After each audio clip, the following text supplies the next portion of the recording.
लेखक रूपचंद वर्मा का संक्षिप्त परिचय।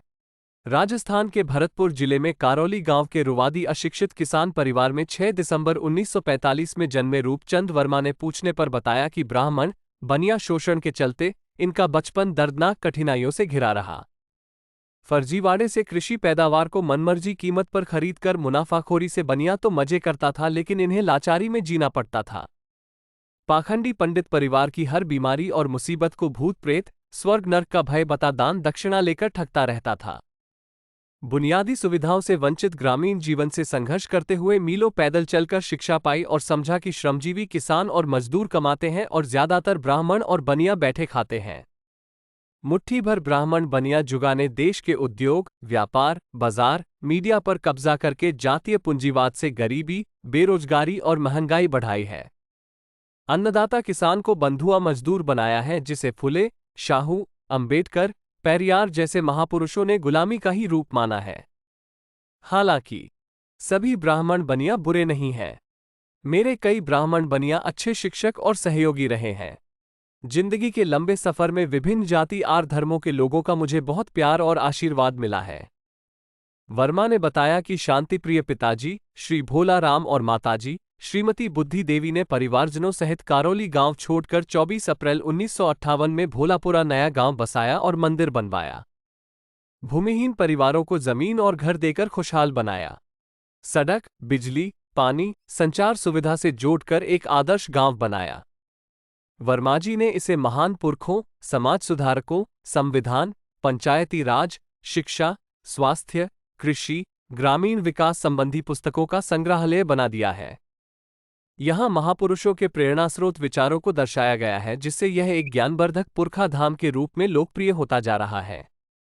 वर्माजी मानते हैं कि काल्पनिक देवी देवताओं की पूजा पाठ करने के बजाय फुले, शाहू, अंबेडकर, पेरियार, बिरसा, जयपाल सिंह, नानक, कबीर, रविदास जैसे महापुरुषों के विचारों का गहराई से अध्ययन करके समझा कि बहुजनों को परजीवी ब्राह्मण, पंडा, पुरोहितों ने अपनी जीविका के लिए शुभ अशुभ, ग्रह नक्षत्र, गंगा स्नान, काब यात्रा, पिंडदान, पुनर्जन्म, स्वर्ग नर्क, जातीय भेदभाव, छुआछूत, भूत प्रेती डरावने अंधविश्वासों की दिमागी गुलामी में जकड़ रखा है। अज्ञानता का अंधकार मिटने पर महसूस किया कि जन्मदाता माँ बाप, जन्मभूमि और मजलूम सेवा समान कोई पुण्य नहीं, मृत्युभोज, कन्यादान और दहेज समान कोई पाप नहीं। प्रियजन मृत्यु पर हजारों लोगों को भोजन कराना ब्राह्मणों द्वारा स्वर्ग नर्क भय बताकर हिंदुओं पर थोपी शर्मनाक सामाजिक कुरीति है। जो बेटा जन्मदाता माँ बाप को बुढ़ापे में सेवा करने और उनकी बीमारी का इलाज करवाने से कतराता हो, वह मृत्युभोज में लाखों रुपए खर्चा करने का महापाप करता है। मृत्युभोज, कन्यादान और दहेज जैसी कुरीतियों को छोड़ना होगा। इसी तरह कन्यादान और दहेज महापाप है। प्यार से पाली बेटी दान की वस्तु नहीं है। आज की जागरूक और शिक्षित बेटी को अपना जीवन साथी चुनने की आजादी होनी चाहिए। लोगों को समझना होगा कि जब सीता ने बिना जाति धर्म देखे स्वयंवर से राम को अपना पति चुना था, तो आज युवक और युवतियां अपनी मर्जी से जीवन साथी क्यों नहीं चुन सकते हैं। शादी बाद बेटी नया परिवार संभालती है। उसकी शादी में दहेज का कोई औचित्य नहीं है। सही वेद मंत्रों के बिना कराए पूजा पाठ, हवन, विवाह पारिवारिक सुख शांति के बजाय कलह पैदा करते हैं। तमिलनाडु और केरल में सही पूजा पाठ शिक्षा की सरकार द्वारा व्यवस्था की गई है। काल्पनिक देवी देवता पूजा से मनोकामना पूर्ति आशा के बजाय पुरखा पूजा श्रद्धा फलदायक होती है। खुशहाली के लिए पाखंड और नफरत प्रचारकों से सावधानी जरूरी है। वर्माजी अच्छी शिक्षा को सफलता की कुंजी मानते हैं। इन्होंने बताया कि अपने दोनों बेटों को अच्छी शिक्षा से आत्मनिर्भर जिंदगी जीने योग्य बनाया और मनपसंद जीवन साथी चुनने की आजादी देकर अंतर्जातीय और अंतर्देशीय भाईचारा बढ़ाया है। वर्माजी ने बताया, बचपन की 2 घटनाओं ने इनके आज के जीवन के बीज बोए। पहली, गांव के दलित ने जब अपनी लड़की को दबंग की बेगाड़ करने नहीं भेजा तो उसकी बहुत बुरी पिटाई की गई। जब लोगों ने बताया कि वह नीची जाति का है तो मुझे दुख हुआ। मेरे मन में जातीय भेदभाव कभी नहीं आया। दूसरी, जब मैं बीमार होने पर स्कूल नहीं गया तो Devi Prasad Garg, principal, higher secondary school, Kumhe 2 अध्यापकों सहित 5 किलोमीटर कच्चे रास्ते साइकिल से मुझे देखने गांव आए और मेरे स्वास्थ्य शुभकामना करते हुए आगे पढ़कर समाज सेवा करने का हौसला बढ़ाया। मेधावी छात्र जीवन के चलते वर्माजी ने राजस्थान यूनिवर्सिटी जयपुर में पढ़ते हुए 1967 में आईएएस की लिखित परीक्षा प्रथम प्रयास में पास की। बिना किसी कोचिंग के union public service commission interview दिया और इंडियन रेवेन्यू सर्विस आईआरएस में चयन हुआ। क्लासरूम से सीधे देश की आर्थिक राजधानी मुंबई में असिस्टेंट कलेक्टर कस्टम्स की नियुक्ति एक किसान के बेटे की नैतिक ईमानदारी को चुनौती थी। प्रलोभनों में फंसने के बजाय देश के अर्थतंत्र में छिपे लूटतंत्र को गहराई से समझकर निष्कलंक सेवा का संकल्प लिया।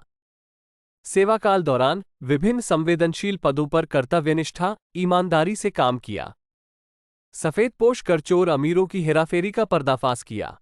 बार बार ट्रांसफर परेशानी और मानसिक तनाव को झेलते हुए टैक्स चोरी रोककर राजस्व को अपेक्षा से ज्यादा बढ़ाया।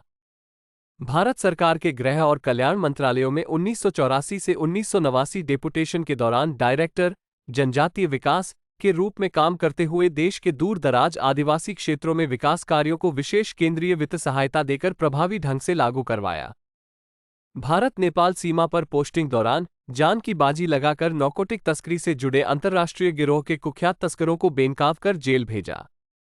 तस्करी रोकथाम में असाधारण योगदान के लिए अमेरिकी सरकार ने 1993 में उच्च स्तरीय अंतर्राष्ट्रीय सम्मेलन में भाग लेने का अवसर देकर प्रतिष्ठित प्रशंसा पत्र से सम्मानित किया।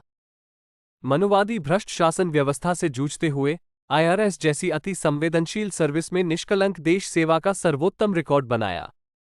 लंबी असाधारण कर्तव्यनिष्ठा और अतिविशिष्ट प्रशंसनीय सेवा के लिए 1996 में गणतंत्र दिवस पर भारत के राष्ट्रपति ने प्रशस्ति पत्र से सम्मानित किया।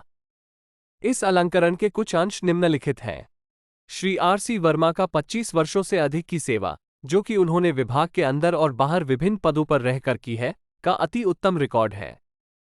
श्री वर्मा ने अपनी एकचित निष्ठा, परिश्रम, उन्नतशील और व्यवहारिक कार्य पद्धति एवं अपने नेतृत्व के गुणों के लिए विशुद्ध प्रशंसा और आदर अर्जित किया है। श्री वर्मा की निष्ठा, कार्यकुशलता, श्रमसाध्यता एवं विद्वता से समर्पित लंबे और प्रतिष्ठित सेवाकाल ने उनके लिए वो प्रशस्ति पत्र अर्जित किया है, जिसे राष्ट्रपति महोदय द्वारा अतिविशिष्ट सेवा के लिए प्रदान किया जाता है। देश विदेश से मिले उच्च सम्मान, लंबा उत्तम रिकॉर्ड तथा विभाग के सर्वोच्च पद की संभावना के बावजूद अचानक स्वैच्छिक सेवानिवृत्ति लेने के बारे में पूछने पर वर्माजी ने बताया, मुंबई कमिश्नर -1 विभागाध्यक्ष पद पर काम करते हुए जब मैंने इंस्पेक्टरों की रिजर्व पोस्टों को सामान्य वर्ग से भरने तथा विभाग की खाली जमीन पर स्टाफ क्वार्टर्स बनाने के बजाय प्राइवेट कंपनी से फ्लैट खरीदने में गड़बड़ी की जांच शुरू की तो मेरा ट्रांसफर कर दिया। फर्जी निर्यात और टैक्स चोरी घोटाले पर्दाफाश करके सफेदपोश धन्ना सेठों को जेल भेजा तो मुंबई जोन के रेवेन्यू इंटेलिजेंस चीफ पद से हटा नवी मुंबई बेलापुर में कमिश्नर -7 पोस्ट कर दिया, जहां मुझे कार एक्सीडेंट में मारने की कोशिश की गई, लेकिन बिना डरे प्रशासनिक कुशलता से रेवेन्यू टारगेट को पूरा किया। फिर भी मुंबई से तिरची ट्रांसफर कर दिया। ऐसे दमनकारी खतरनाक हालात में जान के बढ़ते खतरे को देखते हुए तिरची जाकर कुत्ते की मौत मरने के बजाय अंतरात्मा आवाज पर प्रतिष्ठा भरी नौकरी छोड़ने का कठोर निर्णय लिया। सरकार को 3 महीने का नोटिस देकर कहा कि आउटस्टैंडिंग परफॉर्मेंस के बावजूद अगर ये लगता है कि मैंने कोई गलती की है तो दंडित किया जाए, नहीं तो इस्तीफा मंजूर किया जाए। ट्रांसफर की गलती मानते हुए दिल्ली में बैठे सुपर बॉस द्वारा दोबारा मुंबई में पोस्टिंग का आश्वासन देने पर भी मनुवादी भ्रष्ट व्यवस्था से समझौता नहीं किया और इस्तीफा वापस लेने के अनुरोधों को ठुकराकर बाइज्जत स्वेच्छा से नौकरी छोड़ी। सेवानिवृत्ति के बाद मुझे कई पार्टियों ने राजनीति में खींचने के प्रयास किए। भूमि सुधार, वन भूमि अधिकार जैसी महत्वपूर्ण केंद्रीय कमेटियों का सदस्य बनाया गया। इनमें योगदान के लिए प्रशंसा पत्र दिए, लेकिन जब इन कमेटियों की सिफारिशों को ठंडे बस्ते में डाल दिया तो पूंजीपति पोषित चुनावी राजनीति में फंसने के बजाय बहुजन श्रमजीवियों को शोषण से निजात दिलाने के लिए सामाजिक जागरूकता बढ़ाने का संकल्प लिया। वर्माजी ने बताया कि भाजपा सरकार ने नोटबंदी को पूंजीपतियों का हथियार बनाकर अर्थव्यवस्था की कमर तोड़कर कंगाली और बेरोजगारी को बढ़ाया है। सीएए, एनआरसी और किसान विरोधी कानून और नीतियां संविधान और देश की कमर तोड़ने वाले हैं। जुमलेबाज भाजपा ने बेनामी इलेक्टोरल बोर्डों से भ्रष्टाचार बढ़ाया है। काले धन से सत्ता पर कब्जा करके शिक्षा, नौकरशाही, खुफियातंत्र और न्यायपालिका का भगवाकरण कर दिया है। हिंसा और नफरत से भाईचारा बिगाड़ा है। अग्निवीर की आड़ में सेना भगवाकरण की तैयारी है। प्रजाराज पर हावी ब्राह्मणराज ने लोकतंत्र खोखला कर दिया है। बाबा साहब अंबेडकर ने कहा था, ब्राह्मणतंत्र और लोकतंत्र एक साथ नहीं चल सकेंगे। कालाधन लोकतंत्र की संजीवनी बन गया है। शासक दलालों ने डेमोक्रेसी को कोपोक्रेसी बना दिया है, जहां धन्ना सेठ पर्दे के पीछे से सरकार चलाते और हिलाते हैं। सत्ता सौदागरों ने नौजवानों को धोखा देकर बेरोजगार और लाचार बनाया है। संविधान और इतिहास बदलने, धर्मनिरपेक्ष देश को ब्राह्मणवादी हिंदू राह बनाने की साजिश चल रही है, जिसमें बहुजन गुलाम बनकर ही रह सकेंगे। शक्ति विकेंद्रीकरण बिना खोखला पंचायती राज स्थानीय सरकार और ग्रामीण विकास की भूमिका निभाने में असमर्थ है।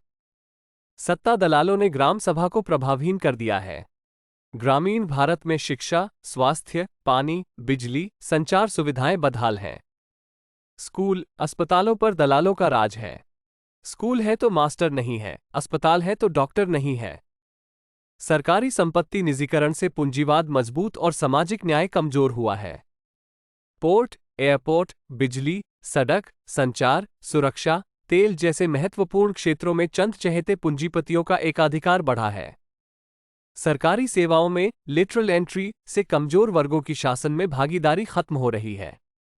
नफरत जिहादियों और भूमाफियाओं ने मुसलमान, ईसाई और आदिवासी नरसंहार बहाया है। अत्याचार और नक्सलवाद मनुवादी आतंकी राज के औजार बन गए हैं। न्याय मांगने वालों को देशद्रोही बताकर जेलों में ठूंस दिया जाता है, जहां अदालतें न्याय देने से कतराती हैं। जब रक्षक ही भक्षक बन जाए तो जान कौन बचाए। वर्माजी ने एक कर्तव्यनिष्ठ अधिकारी होने के साथ एक संवेदनशील लेखक के रूप में भी शोषित वंचितों को सारगर्भित जुबान दी है। इन्होंने गुलामी की पीढ़ाएं, आज का भारत, नक्सलवाद, ग्रामीण विकास, पंचायत सरकार, अधूरी आजादी, जयपाल सिंह का आदिवासी भारत जैसी पुस्तकों से जातीय पूंजीवाद, दलाली राज और भ्रष्टाचार का पर्दाफाश किया है। अंग्रेजी में इनकी scourge of colonial legacy, economic liberalism is corporate colonialism, Indian tribes through the ages और टेरर बाय हंगर पुस्तकों को देश विदेश के बुद्धिजीवियों ने बहुत पसंद किया है। Indian tribes through the ages English, Hindi, Marathi, Gujarati भाषाओं में भारत सरकार के प्रकाशन विभाग द्वारा 1990 से प्रकाशित की गई है। वर्माजी को साहित्य एवं समाज सेवा पुरस्कार मिला है, जो निस्वार्थ सेवा की मान्यता है। वर्माजी संविधान बचाने, उच्च न्यायपालिका में आरक्षण कराने, पंचायती राज प्रभावी बनाने, कृषि यंत्र केंद्र स्थापित कराने, भाईचारा बढ़ाने, पाखंडी कर्मकांड मिटाने, बिरसा, फूले, साहू, अंबेडकर, पेरियार, जयपाल जैसे महान पुरखों के विचारों के प्रचार अभियान में जुटे हैं। प्रकाशक।